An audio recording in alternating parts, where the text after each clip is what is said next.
Bom dia, amigo. É hora de estarmos juntos mais uma vez para começar o dia. Começa o dia na sua companhia, mas começamos o dia juntos na presença de Deus. Estamos aqui para conversar com Deus, estamos aqui para ouvir a sua voz. E o nosso desejo é que a palavra de Deus alcance o seu coração, que a voz de Deus chegue à sua vida. E é por isso que a nossa proposta é que busquemos aquilo que a Bíblia tem a nos dizer, aquilo que a palavra de Deus tem para nos dizer. E temos descoberto, temos percebido que esta palavra nos fala de modo tão claro, tão direto, tão pessoal e de modo tão atual. Por isso, eu quero neste momento convidar você a gastarmos esse tempo na presença do Senhor. Mas não sem antes desejar-lhe um bom dia e, em especial, um dia maravilhoso para aqueles que hoje completam mais um ano de vida. Que o Senhor abençoe a sua vida, que o Senhor dirija os seus passos, que a graça do Senhor, que a paz do Senhor Jesus, que as vitórias de Deus sejam sobre sua vida neste dia e no seu futuro. Agora quero convidá-lo a lermos juntos a palavra de Deus no livro dos Salmos, lá no Salmo 103, onde nós leremos os versículos de 8 a 11. O Senhor é misericordioso e compassivo, longânimo e assaz benigno, não repreende perpetuamente, nem conserva para sempre a sua ira, não nos trata segundo os nossos pecados, nem nos retribui consoante as nossas iniquidades. Pois quanto o céu se alteia acima da terra, assim é grande a misericórdia para com os que o temem. É interessante perceber que a Bíblia em nenhum momento nega nosso estado diante de Deus.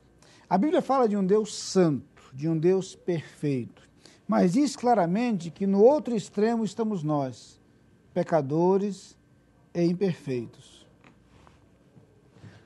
A Bíblia diz que nossa situação diante de Deus é de absoluto imerecimento. Em alguns textos, por exemplo, a Bíblia chega a dizer de forma repetitiva que não há justo nem sequer um.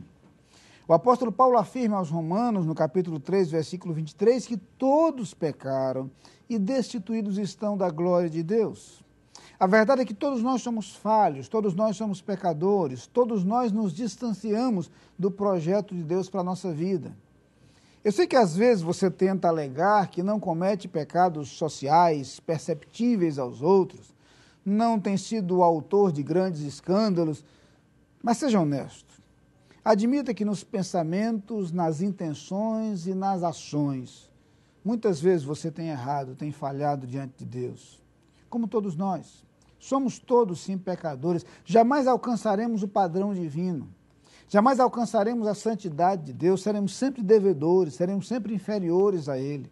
E a Bíblia diz que Deus não convive com o pecado, Deus não convive com o erro, Deus não admite o pecado.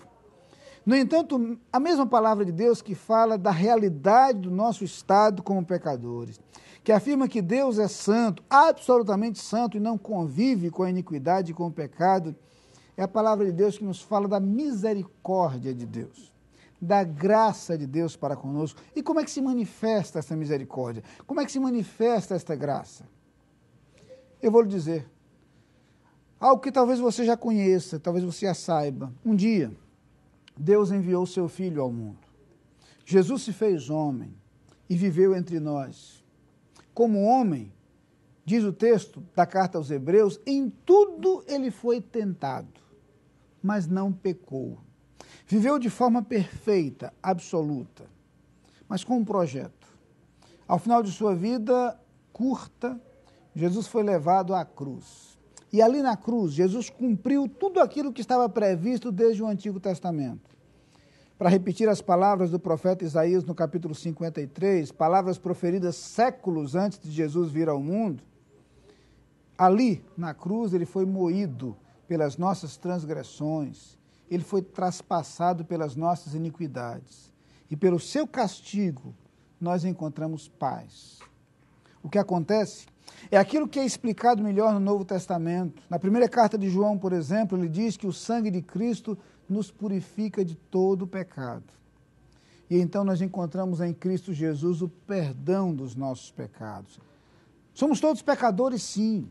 Não merecemos a graça de Deus, mas justamente pela sua misericórdia, Deus enviou o seu Filho para morrer por nós. Em Cristo, nosso pecado foi pago. Em Cristo, nossas iniquidades foram perdoadas.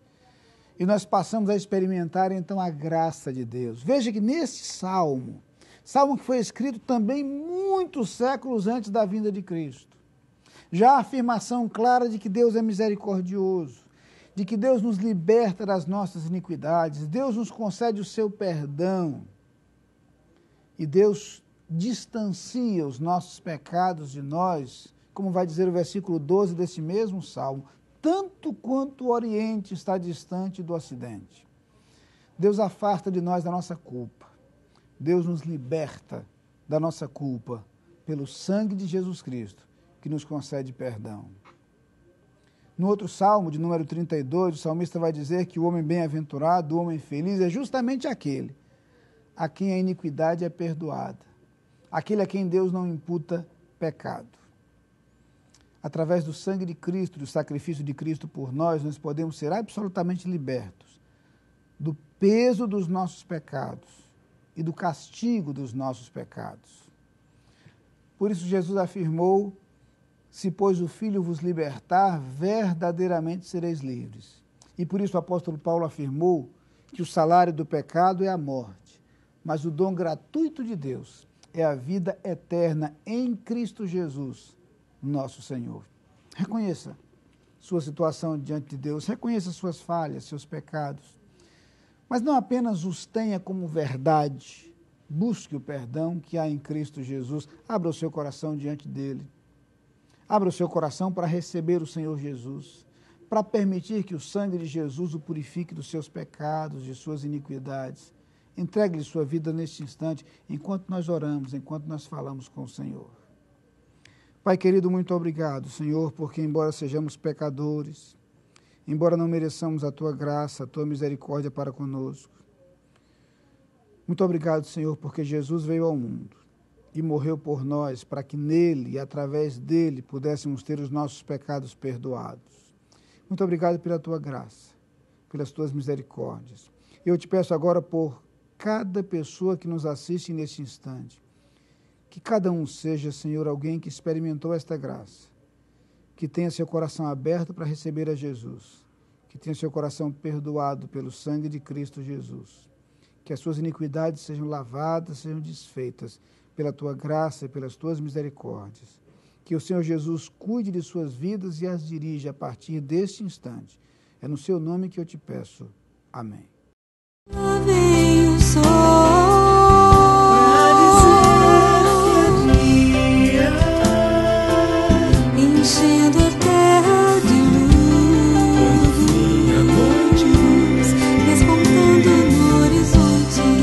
Lá vem o sol quando fim a noite, pra dizer que é dia.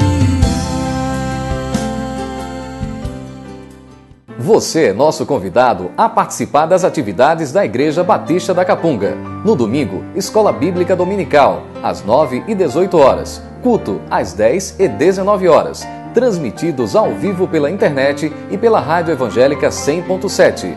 Culto infantil e atividades para crianças de todas as idades. Todas as programações com interpretação para surdos.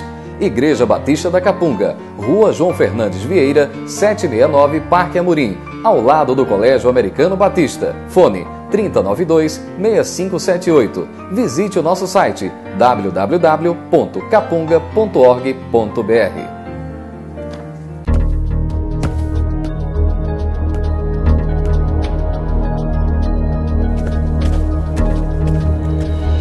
A Adlim cuida da sua empresa para você cuidar mais de você. Adlim Consultoria e Gestão em Serviços. 30 anos de trabalho. ISO 9001 e 14001. Soluções empresariais inteligentes e personalizadas em mais de 200 áreas. Adlim. Experiência de sobra para sobrar mais tempo para você.